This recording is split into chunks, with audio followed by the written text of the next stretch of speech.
Hello friends, today we are going to discuss on signal processing in GSM. How the data is flow at the transmitting side and at the receiving side. After learning this signal processing in GSM, a student should able to explain the GSM signal processing at transmitting side and at the receiving side. So we will discuss in details. Now today we are going to discuss on the signal processing in GSM.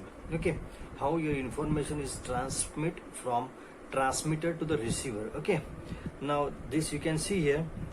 This is the transmitting side, and now this one is the receiving side. Okay, in transmitting side, after the speech, your data is converted into some coding method, into the coding just by using what source coder. Okay, now the blocks here in transmitting side, source coding, then next is channel coding, then interleaving, then next burst formation and shipping, then next modulation. Okay, now opposite to that in receiver side, demodulation, dezipping. Here is what a deformation, here is the burst formation, here is what burst formatting, interleaving, deinterleaving, channel coding. Now here is what channel decoding, source coding and source decoding. Okay, now in GSM, when your information is transmitted, okay, what are your information after switching, it first converted into in the form of coding by using what source coder. Okay, now here in this block, actually what happened, each speech block is of 20 millisecond. Is of what? Now you can see here this duration. Okay, this duration is what 20 millisecond. This is what your 20 millisecond. Okay, I will explain you this block in just after this. Okay, you have to just first this actually is in coding, channel coding block. Okay, this block this happens in channel coding. Before, for this 20 millisecond time duration, okay, for each long message, the speech coder provides 260 bits for each such block. Now you can see here 50 plus 132 plus 78 bits. These totals are 260 bits. This is what here 260, and for this 260 bits 20 millisecond time is provided. Now the output of the source coder is given as the input to the channel coding. Okay, now you can see here the output of the source coder is what, this one. How many bits are this? These are the total 50 plus 132 plus 78, this is total 260 bits, right? This is what here 260 bits. Now what happened here in channel coding, a output bits, okay, the output bit of a speech coders are arranged into the groups in order to allow for the error protection. Okay, it is just for the to avoid the error protection. Okay, now out of this 260 bits,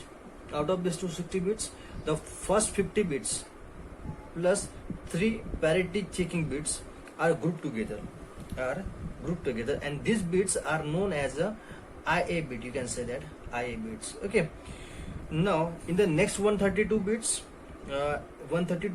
plus this 50 plus 3 and plus 0 bits are grouped together.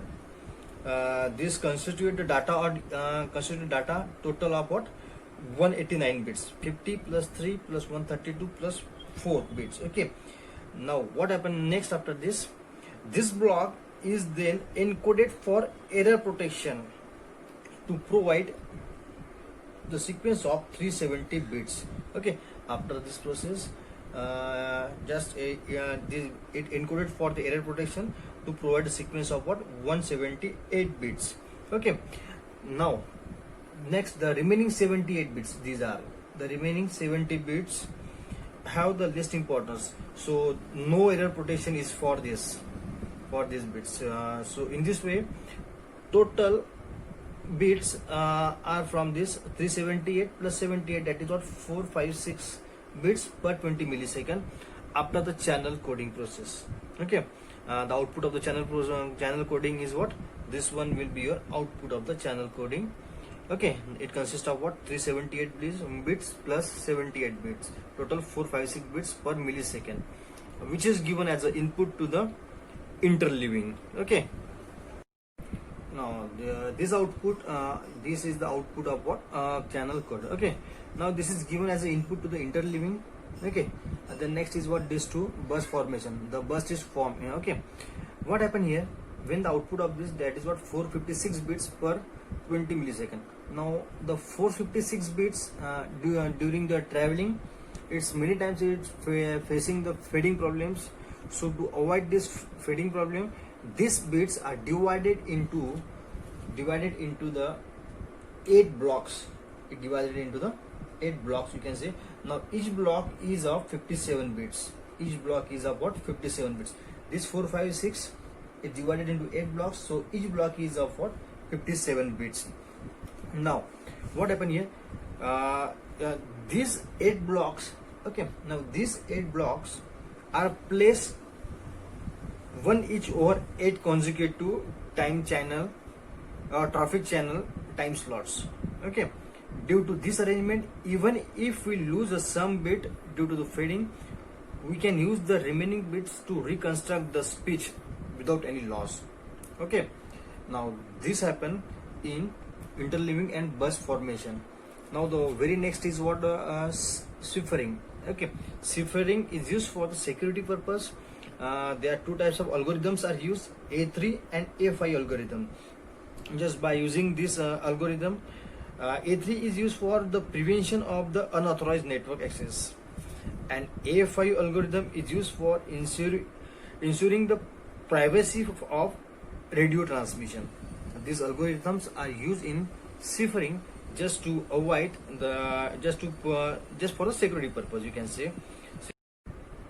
Now after the ciphering, the modulation process is there. In this GMSK modulation is used. Okay, now after the modulation process, the signal is given to the receiving side. Okay, at the receiving side, demodulation is there, deciphering is there, bus formatting is there, then next de-interleaving is there, channel decoding there, and source decoding is there. These processes are carried out in the receiver side. Okay, now all this about the signal processing in GSM. So now in my video I explain about how the signal processing in GSM, how your data is transmitted, how your data is converted. Okay, and why using the source coder was there, channel coder was there. Okay, now how your speech is converted into the some coding format I have explained already. Okay, now these are the channels are generally used for the transmission purpose, and how your bits is divided into the number of blocks for just better transmission I have explained already. Okay, now the interleaving was also there, and just for to avoid the fading effects, for this purpose the interleaving are used. Okay, here 456 bits per 20 millisecond speech frames or control frames are divided in 8 blocks, each containing of 57 bits. I have explained in my video. Now the ciphering, I also explained the function of ciphering in my video. Okay, in the ciphering, two types of algorithms are used, generally A3 and A5. A3 is used for the prevention of the unauthorized network access, and A5 is for ensure the privacy of the radio transmission. Okay, now after the ciphering, the modulation. Okay, the modulation is very important for the transmission, for better transmission. It uses the GMSK modulation. Now the next is demodulation. It is exactly opposite to that of the modulation. Okay, now the demodulation is carried out at the receiver with the help of synchronizer. After the demodulation, the processes such as deciphering, de-interleaving, channel decoding, and speech decodings are carried out. Now all this about the signaling process in GMSK.